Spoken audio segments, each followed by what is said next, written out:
Hello there, I'm Charlie, aka Ronan Logan X, and this is Ronan Logan X Reviews. In this video, I'm taking a look at the Otto Preminger Mr. Freeze from the DC Retro Batman 66 toy line from McFarlane Toys.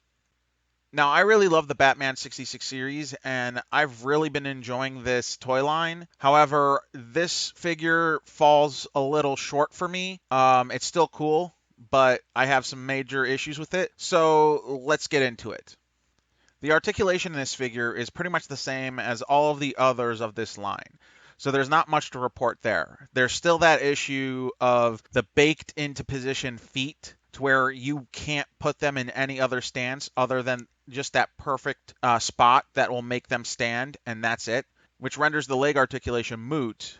But other than that, it's all pretty decent. And the likeness here is pretty good. It's not great, but it's not bad either. So aside from the aforementioned issue with the legs, I have two major problems with this figure.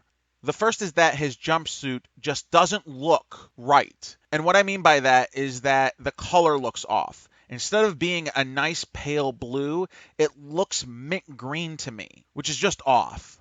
Now, by no means is this a deal breaker of an issue. It's just, if you were looking for an accurate to series depiction of him in figure form, this will leave you wanting, in my opinion.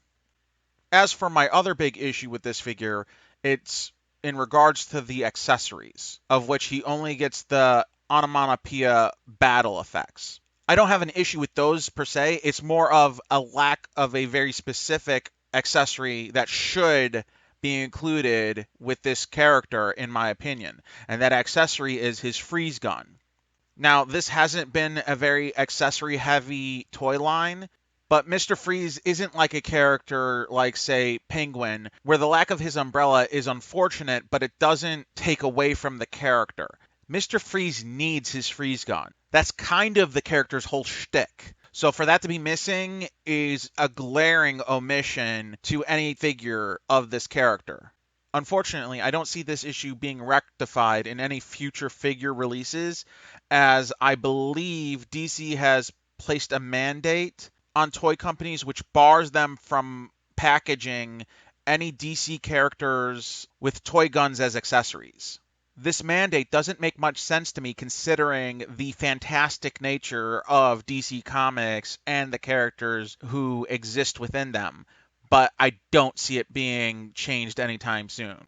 So with all of that said, I wish I could give this a higher recommendation, but with the issues I cited in mind, I'd have to say that this is one of those figures that is really only for diehards like myself. And even then, if you're anything like me, you're still going to find yourself feeling slightly disappointed in it.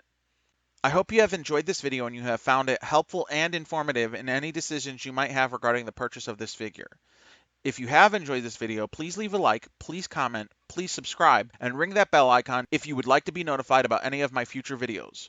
Also, if you might be interested in anything else of mine, you can find me on Instagram at RonanLoganX, where I post toy photography pictures as well as puppy pictures of my pup Ripley. Thank you for watching and have a nice day.